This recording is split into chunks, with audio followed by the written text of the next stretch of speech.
होगा वही प्यारे, निश्चित हो चुका है। उसके घर में स्वयं लक्ष्मी आ जाएगी। उत्साह संपन्न खेल ऐसा खेलो जिसमें घाटा ना हो, वो हमें सुख दे दे दुख दे। थोड़ा सा साहसी बनो, तुम भगवान के अंश हो, तुम कुछ भी कर सकते हो, कुछ भी। नाचना भी है तो ऐसी हिम्मत में कि बारी से बारी दुख में भी नाचना बंद नहीं होगा। हमको कोई रौंद नहीं सकता, कोई झुका नहीं सकता। हम भगवान के अंश हैं। निराश होने के लिए मानव शरीर मिला, पशु है क्या? हर कष्ट को तुम रौंद सकते हो, हर कष्ट को सह सकते हो। रवि गुप्ता जी, कानपुर से। राधे राधे महाराज जी, आपके चरणों में कोटि कोटि प्रणाम। महाराज जी, बहुत ज्यादा सोचने लगता हूँ, डर सा लगता है, घबरा जाता हूँ। अपने आप को शांत करने के लिए टाइम क्यों देते हो सोचने का? टाइम क्यों देते हो? उसे राधा राधा सोचो, जिसे लोक पर लोक सब मंगल होगा। टाइम क्यों देते हो? तुम्हारे सोचने से होगा। राधा राधा राधा राधा। वर्तमान में जो कार्य है उसको एकाग्रता पूर्वक कीजिए। सामने जो कार्य आया है, सामने जो कर्तव्य आया है, उसको धैर्य पूर्वक कीजिए और सोचने वाले डिपार्टमेंट में सोच डालो राधा राधा राधा राधा। तुम्हारे सोचने से कुछ बन बिगड़ थोड़ी जाएगा। राधा राधा राधा बन जाएगा।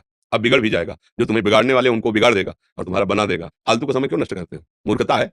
अगर हम आगामी भविष्य या भूत या वर्तमान का चिंतन करके हम प्रियालाल को भूल रहे हैं, ये बहुत बड़ी मूर्खता है। होगा वही प्यारे, निश्चित हो चुका है।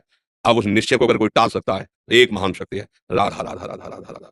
अब क्या होगा आगे? वही होगा जिसमें हमारा परम मंगल होगा। हम शरणागत हैं, राधा राधा, कदम आगे बढ़ाओ। नहीं, पीछे हुआ था उसका वो सब भस्म हो जाएगा। अगर आगे कोई गड़बड़, वो हाथ पकड़े, गड़बड़ कैसे करने देगा? राधा राधा राधा राधा। अगर इसको छूट दे दी ना, फिर डिप्रेशन में पहुंचा देगा, बेमतलब में पहुंचा देगा। बहुत खतरनाक खेल है। सोच, बेमतलब भय, बेमतलब संशय, वो धीरे धीरे आपकी शक्ति को कमजोर करते करते ऐसे में पहुंचा देगा, फिर दवाइयां खानी पड़ेंगी। बिल्कुल नहीं, बिल्कुल नहीं। बहुत कीमती समय, बहुत कीमती जीवन, इसको बहुत अच्छे काम में लगा।